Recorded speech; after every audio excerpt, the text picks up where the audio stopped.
getting into the end of January of 2023.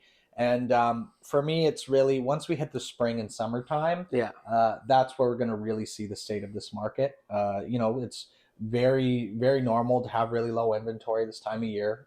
Typically November, December, January is where it's the lowest for inventory, Christmas time, and people got all sorts of stuff going on. Travel and that kind of thing. Traveling and spring and summer is where we typically see the highest amount of transactions and the most amount of listings starting to hit the market. So, with where we're at right now, I think that the listings that are available right now, you'll likely be able to get some pretty good deals. Yeah. But once we get into spring and summer and we start seeing a lot more options start showing up and more of the homes that people are excited about, we're going to start seeing, I think, a little bit more competition on some of these. And I think in that time, I'm hoping that rates will change a little bit. Instead, we'll see, maybe 50 basis point drop or something like that in the coming couple months or something. You never know, right? I'm said, not financial advice, not a mortgage broker. Yeah, but check our crystal ball. Yeah, but from the brokers I have talked to and stuff, right? That's kind of what they're predicting and things like that. So I've heard a lot of different things from a lot of different people. That's just my opinion. Then it seems they've slowed inflation quite a bit with all these, how fast hikes went up and stuff like that. But I think it'll be interesting 2023. And I think by the time we get to the end of the year here in 2023, we'll see a very healthy amount of transactions happening. I don't think you'll have that, we'll be back up to that like 40% we've dropped from COVID. Yeah. But you know what? Like, I think that we'll definitely see a healthy amount of transactions. People are going to start realizing that like the sky isn't falling. Yeah. This isn't 2008. And there's still jobs to be had here. And there's still, there's still a lot of financial stability, in owning a home and being on the island and stuff like that, and the jobs here. Yeah, it sure would be nice though, like, because obviously the whole point of rising rates and everything is to try to get real estate to be more affordable and more attainable for the average person. Yeah. And it would be nice if there's a way to do it without destroying the economy. Yeah. It would be cool if it's like, hey, let's just change some zoning and let's work with the provincial and federal government to create more supply. Because right now, in 2008, a big issue is there's an abundance of supply of options to pick from. But that's not our issue right now. It's there's not enough homes to go around, and there's not the infrastructure there to support the growing population that we have. And I think that that's such an important issue that has not been touched on or addressed by the government. It's just a lot of, well, let's try jumping rates up. And if you're, spoken with any developers, it's almost impossible right now to get any sort of lending for development. It's like projects. 50% down. Oh, and then it's like, 8 or 10% rates or something crazy like that. If you're even, and a lot of the time they'll go, oh, well, the land, you pay too much for the land, and so as a developer, if you're trying to build a project to increase the supply in a lot of these areas, you're finding that it's almost impossible to get any sort of lending for these people. And that's what we need right now is more supply. So I think from the rate side of things and the lending side of things is causing a lot of issues with our economy. And, I've seen that in Toronto recently, they had some big adjustments where they made it so that they're no longer going to be making these incentives and making this money off these developers. And so now they're going to jack up the rates and prices for property tax. Yeah. And so it's like this money that they were getting from development is now, they're not going to be getting that. So they're going to try getting it out of the average person's home. Yeah.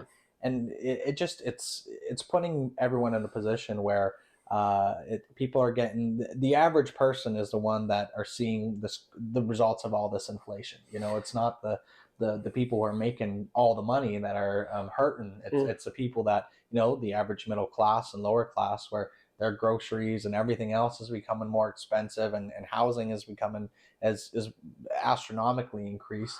And, there's some programs you have to put in place. Obviously, you talked about, it's provincial or federal. Mm-hmm. They have to look into maybe making it municipalities be able to change zoning or something like that, where it's like, you think about the city of Nanaimo, how many small single-family homes they are on, a quarter of an acre in the old city area or something like that, right? Where we can speed up this process and get more building done.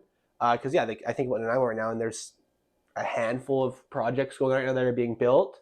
And yeah, just not enough housing. There needs to be some kind of change from the government to make that, the average everyday person be able to buy real estate at an affordable price without, you said, crashing the economy, and Yeah. figuring out how they can work with developers to get those multifamily projects approved, and like, they don't take 2 years to get approved and another 2 or 3 years to build, right?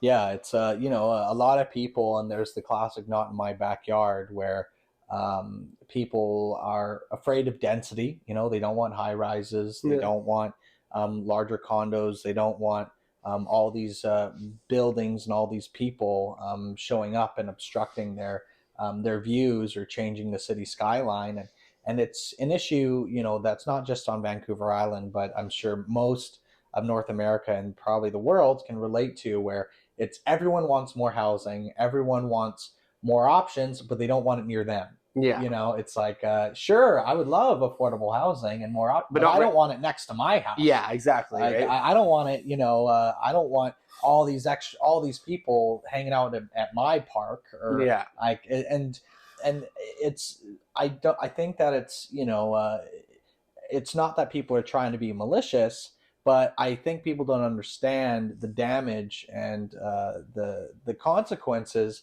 of preventing these projects from showing up. We've had so many of these affordable housing projects and higher density projects proposed in Nanaimo that have been shut down, and provincial funding and federal funding to go toward these projects are taken to some other town because a whole neighborhood shows up and protests saying we don't want this here. Yeah. And so it goes somewhere else, and then people are looking around like, why is housing so expensive? Yeah. And it's because there's no, people think that there's going to be some huge tower shows up that's only going to be available for the filthy rich to buy in, and it's going to make it unaffordable for everyone else. But with more supply, if that big tower shows up, then all these other people that were paying a lot for the home they're currently in will maybe upgrade to there, and then the place they were at is open at maybe a better rate. And I think that at the end of the day, we need more houses for people, for the population that we have. Yeah. And we're growing at a rapid rate here on the island, right? Like it's crazy. It's crazy.